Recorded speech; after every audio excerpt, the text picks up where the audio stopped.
तो welcome back. आज हम स्टार्ट करने लगे हैं एक्सरसाइज 3B का क्वेश्चन नंबर 5। ये लास्ट क्वेश्चन है एक्सरसाइज का, और इसमें भी हमने बाकी क्वेश्चंस की तरह फैक्टराइज ही करके दिखाना है। फैक्टराइज का मतलब अब आप लोग जान चुके हैं, अपनी टर्म को ब्रेक करना या अलजेब्राइक एक्सप्रेशन को इस तरीके से ब्रेक करना कि वो product of two algebraic expression की सूरत में लिखी जा सके, वो बेसिकली फैक्टराइजेशन कहलाती है। तो हमने इन दोनों पार्ट्स को भी फैक्टराइज करके दिखाना है। आइए इनको स्टार्ट करते हैं। तो देखें, ये मेरे पास पहला इसका ये पार्ट है। मैं इसको मल्टीप्लिकेशन फ्रेम की मदद से नहीं कर रहा, जो कि इस बुक में अक्सर फॉलो भी किया गया है। मैं इसको सिंपल मिड टर्म ब्रेक, जिसमें मुझे मल्टीप्लिकेशन फ्रेम बनाना नहीं पड़ता, मैं इसको उसी तरीके से करूँगा। तो देखें, फैक्टराइजेशन करने के लिए सबसे पहले ज़रूरी है कि आप देखें आपके पास वेरिएबल कौन सा इन्वॉल्व है। वेरिएबल है यहाँ पे p, और फिर आप देखें p की पावर 2 कहाँ पे है, वो है यहाँ पे, और उसका कोफिशिएंट क्या है, और उसका कोफिशिएंट है 4/9। इस कोफिशिएंट को कोई पॉजिटिव इंटीजर होना ज़रूरी है। ज़रूरी इसलिए है कि जो आपके पास जनरल फॉर्म है क्वाड्रेटिक एक्सप्रेशन की, वो होती है ax² plus bx plus c।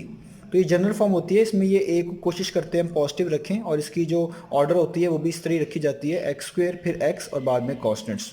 तो ये ज़रूरी इस लिहाज से होता है कि ये इसकी जनरल फॉर्म को फॉलो करता हुआ नज़र आए, वरना आप इसके अलावा भी इसको सॉल्व कर सकते हैं। तो हमारे पास यहाँ पे प्रॉब्लम ये है, ये 4/9 है, ये बेसिकली रेशियो की फॉर्म में लिखा हुआ है, और हमें इस 4/9 की जगह पे कोई ना कोई इंटीजर चाहिए। तो उस इंटीजर को बनाने के लिए मुझे कुछ मॉडिफिकेशन करनी पड़ेंगी इस क्वेश्चन में। तो आइए वो कर लेते हैं। मैं इस एक्सप्रेशन को ऐसे लिख सकता हूँ, 4/9p² प्लस p-1। इस एक्सप्रेशन को मैं ऐसे लिख सकता हूँ, मैं यहाँ पे इक्वलिटी का साइन हटा देता हूँ, कि मैं 1/9 बाहर लिख लेता हूँ, ब्रैकेट्स डाल लेता हूँ, 4p² प्लस 9, यहाँ पे मैं लिख लेता हूँ 9p, और यहाँ पे मैं लिख लेता हूँ 9। हाँ जी, देखें क्या मैंने ये जो चीज़ लिखी है और ये जो चीज़ लिखी है ये इक्वल है, तो इसको मैं यहाँ पे प्रूफ भी कर देता हूँ। वैसे तो ये चीज़ इक्वल है, लेकिन इसको जिनको ना समझ आए, जब आप इस 1/9 को अंदर मल्टीप्लाई करेंगे तो क्या होगा, 1/9 जब 4 से मल्टीप्लाई होगा तो बन जाएगा 4/9, p² साथ वैसे ही आएगा। जब 1/9 इस 9 से मल्टीप्लाई होगा तो ये वाला 9 और ये वाला 9 कैंसिल आउट हो जाएगा, यहाँ पे जस्ट बचेगा p। और जब ये वाला 9 फिर दोबारा 1/9 से मल्टीप्लाई होगा तो 9 9 से कैंसिल हो जाएगा, और यहाँ पे बचेगा 1। तो जब आप ये ब्रैकेट्स ओपन करेंगे और 1/9 को सबसे मल्टीप्लाई करवाएंगे तो आपके पास वापस वही चीज़ आएगी जिसके इक्वल मैंने यहाँ पे रखा हुआ है। इसका मतलब है कि आप इस चीज़ को इसके इक्वल रख सकते हैं, या इस चीज़ को इसके इक्वल रख सकते हैं। ये मैंने क्यों किया है, ताकि मेरे पास जो p² का कॉफिशिएंट है वो कोई नंबर आ जाए, कोई इंटीजर आ जाए, ठीक है, और रेशियो की फॉर्म में ना आए। तो ये रेशियो वाला पार्ट अब अलहदा हो चुका है, और ये वाला पार्ट अलहदा हो चुका है।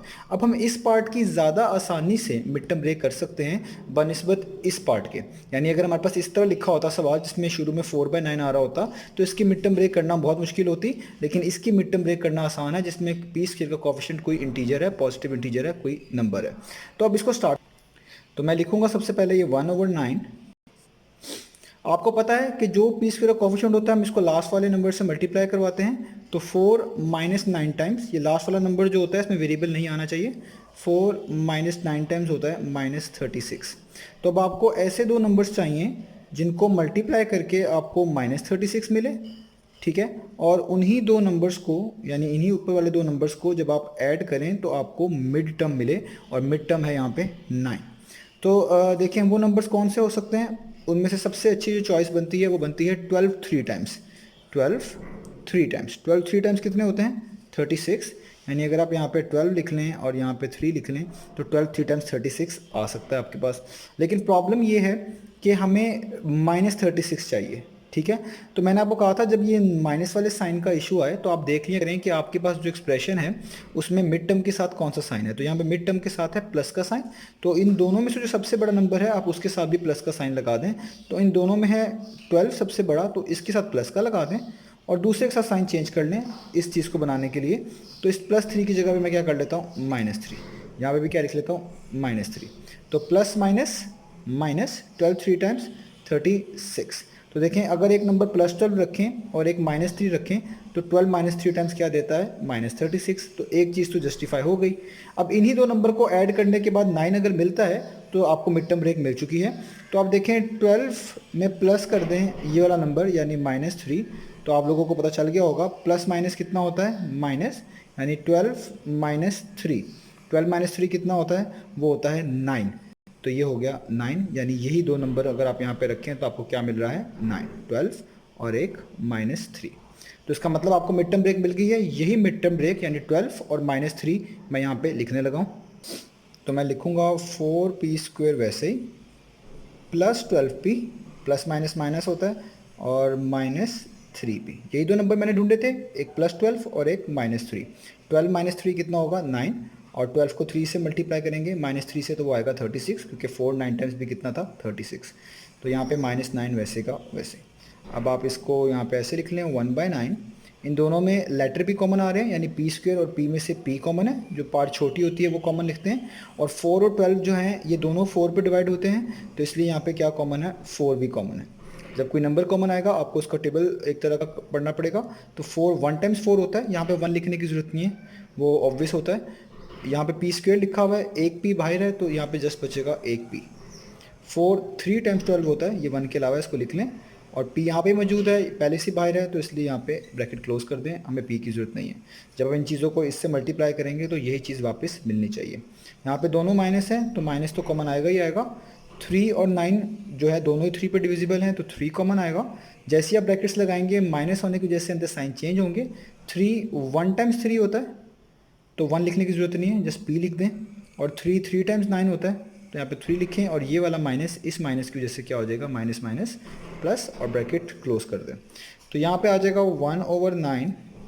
जो चीज़ 2 मरतबा लिखी है इसको 1 मरतबा लिख दें, यानी p + 3। और ये 4p - 3 को अलग से लिख लें, 4p - 3। तो ये इसका आ गया है आंसर।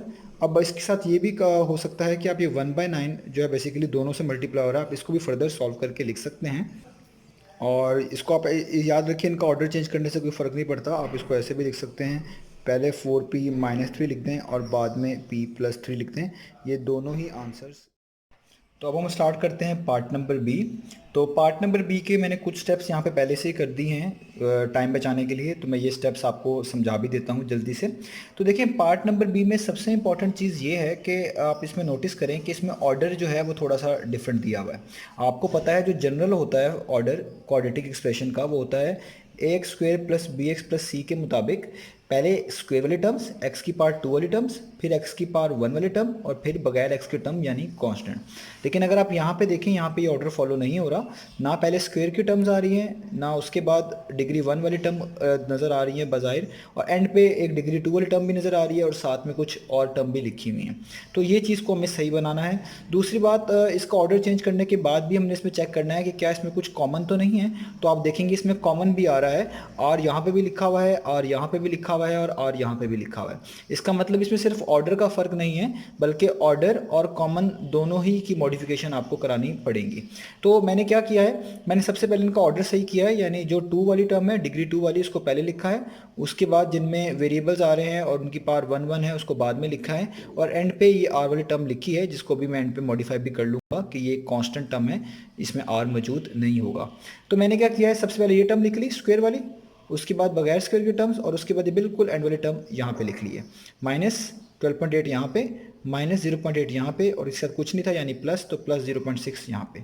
अब आप नोटिस करें इन तीनों में क्या क्या कॉमन आ रहा है। एक तो आर कॉमन आ रहा है, आर यहाँ पे भी है, आर यहाँ पे भी है, आर यहाँ पे भी है, तो आर बाहर कॉमन आ चुका है। इसके अलावा आप देखें यहाँ पे शुरू में ही माइनस लगा हुआ है। जब भी ए ही माइनस बन जाए, यानी स्क्वायर वाला कॉफिशिएंट माइनस बने, तो हम क्वाड्रेटिक एक्सप्रेशंस के अंदर माइनस भी कॉमन ले लेते हैं, ताकि उसको स्टैंडर्ड फॉर्म के मुताबिक बना सकें। तो जब भी आपके पास कॉफिशिएंट का जो स्क्वायर हो, यानी जो वेरिएबल है उसमें जो डिग्री 2 लिखी हुई है उसके साथ जो लिखा हुआ है यानी कॉफिशिएंट, उसका माइनस का साइन आपके पास आ रहा हो, तो आप इन तीनों में से माइनस भी कॉमन ले लेते हैं, ताकि आपका क्वेश्चन मजीद आसान भी बन जाए और वो स्टैंडर्ड फॉर्म के मुताबिक भी बन जाए। तो मैंने सिर्फ आर कॉमन नहीं लिया, बल्कि बाहर एक माइनस भी कॉमन लिया हुआ है, माइनस और आर। और ये 0.2 कहाँ से आया, ये तीनों के तीनों नंबर्स 0.2 पे डिवाइड होते हैं, तो इसलिए मैंने 0.2 भी बाहर पे क्या लिया है, कॉमन। यानी नंबर्स के केस में 0.2 कॉमन आ रहा है, लेटर्स के केस में आर कॉमन आ रहा है, और शुरू में माइनस होने की वजह से मैंने क्या कॉमन लिया हुआ है, माइनस भी कॉमन लिया हुआ है। आप इसमें एक स्टेप इजाफा भी कर सकते हैं, यानी 12.8 में पहले पॉइंट ख़त्म कर लें, पॉइंट ख़त्म करेंगे नीचे 10 आ जाएगा, और उसके बाद 10 को बाहर कॉमन निकाल के फिर कॉमन ले लें, तो भी यही स्टेप्स आने वाले हैं, लेकिन मैंने यहाँ पे डायरेक्ट कॉमन ले लिया है। इसके बाद आप देखें मैंने ब्रैकेट जब लगाई हैं तो आपको पता है बाहर माइनस है तो साइन चेंज होगा, ये माइनस क्या हो गया प्लस, 12.8 को 0.2 पे डिवाइड करें तो 64 आएगा, यानी 0.264 टाइम्स 12.8 होता है। क्यू स्क्वायर वैसे ही आएगा, और एक लिखा हुआ है बाहर तो यहाँ पे लिखने की ज़रूरत नहीं है। ये भी माइनस क्या हो गया प्लस, बाहर माइनस की वजह से 0.8 को 0.2 पे डिवाइड करेंगे तो 4 आएगा, ये प्लस बाहर की वजह से माइनस हो गया, और 0.6 को 0.2 पे डिवाइड करेंगे तो 3 आएगा। यहाँ तक हमने क्वेश्चन कर लिया है। अब मुझे इसकी मिड टर्म ब्रेक चाहिए थी, तो मैंने इस वाले टर्म को, यानी जो स्क्वायर के साथ स्क्वायर वेरिएबल का जो स्क्वायर है उसके साथ जो कोफिशिएंट लिखा है उस टर्म को आपने लास्ट वाले टर्म से करना होता है मल्टीप्लाई। तो 64 को आप -3 से मल्टीप्लाई करवाएंगे तो ये कुछ इस तरह का सिनेरियो होगा, 64 मल्टीप्लाई बाय -3, तो ये आपके पास कितना आ जाएगा, ये आ जाएगा -192, ऐसे ही आ जाएगा। तो मुझे ऐसा नंबर चाहिए जिसको मल्टीप्लाई करा के -192 आए और उन्हीं दो नंबर्स को प्लस करके मिड टर्म हो तो वो 4 आए। तो मैंने वो दो नंबर्स यहाँ पे ढूंढ लिए हैं, वो है +16 और -12। जब आप +16 को -12 से मल्टीप्लाई करवाएंगे तो -192 आएगा, और 16 में से जब आप 12 को प्लस करवा देंगे, यानी 16 प्लस करवाएंगे -12, तो प्लस माइनस माइनस हो जाएगा, और 16 - 12 आ जाएगा 4, तो वो आएगी मिडिल वाली टर्म। तो इसका मतलब है मिड टर्म ब्रेक मिल गई है, तो ये दो टर्म्स मिड टर्म्स में स्प्लिट होंगी, यानी ये वाली टर्म जो है इन दो टर्म्स में स्प्लिट हो जाएगी। तो मैंने वो कर दिया है, इस 4 को स्प्लिट कर दिया है 16 में और -12 में। 16 - 12 4 ही होता है, और 16 को 12 टाइम्स करेंगे तो यही नंबर आएगा। इसके बाद हम इसको कर लेते हैं यहाँ पे, तो ये होगा -0.2r।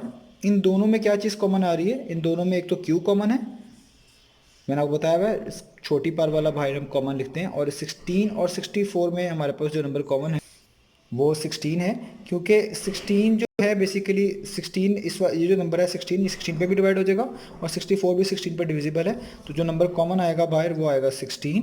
तो 16 कितने टाइम 64 होता है, वो 4 टाइम्स होगा। यहाँ पे क्यू स्क्वायर है, एक क्यू बाहर लिखा हुआ है तो अंदर जस्ट एक क्यू लिखना पड़ेगा, प्लस वैसे ही 16 क्यू यहाँ पे भी है, यहाँ पे भी वही, बिल्कुल दोनों चीज़ें सेम लिखी हुई हैं, तो यानी यहाँ पे कुछ नहीं लिखना चाहिए, यानी जस्ट 1 आएगा, क्योंकि 16 क्यू यहाँ पे था और ऐसी चीज़ मुकम्मल बाहर लिखी हुई है, तो इसका मतलब है यहाँ पे जस्ट 1 आएगा। 16 क्यू 1 टाइम्स 16 क्यू कह लें आप। दोनों माइनस के हैं तो माइनस तो कॉमन आएगा, इसके अलावा नंबर्स के केस में 12 और 3 लिखे हुए हैं, ये दोनों 3 पे डिविजिबल है तो 3 भी कॉमन आएगा। तो 3 4 टाइम्स 12 होता है, क्यू साथ वैसे ही माइनस माइनस प्लस, और 3 1 टाइम्स 3 होता है तो 1 यहाँ पे वैसे ही ब्रैकेट क्लोज, और ये जो एक एक्स्ट्रा ब्रैकेट लगाई हुई है इसको भी यहाँ पे क्लोज कर देते हैं। तो ये आपके पास बन जाएगा -0.2r। एक बार इस चीज़ को लिख लें जो कॉमन आ रही है, मैं यहाँ पे लिख लेता हूँ 4q + 1, और एक बार ये जो चीज़ आपके पास बाहर ब्रैकेट्स के लिखी हुई है इनको भी जोड़ के लिख लें, तो वो हो जाएगी 16q - 3 और ब्रैकेट क्लोज। तो ये आ गया है हमारे पास आंसर। तो ये था क्वेश्चन नंबर 5 का बी पार्ट। तो ये थोड़ा सा टफ होगा क्योंकि ये स्टेप्स लेंथी हो जाते हैं, और कॉमन लेना और मिड टर्म ब्रेक करना इतना आसान नहीं होता कभी कभार। तो लेकिन आप लोग इसकी बार बार कोशिश करेंगे, इसकी ट्राई करते रहेंगे इस तरह के क्वेश्चंस की, तो आपके लिए आसान हो जाएगा।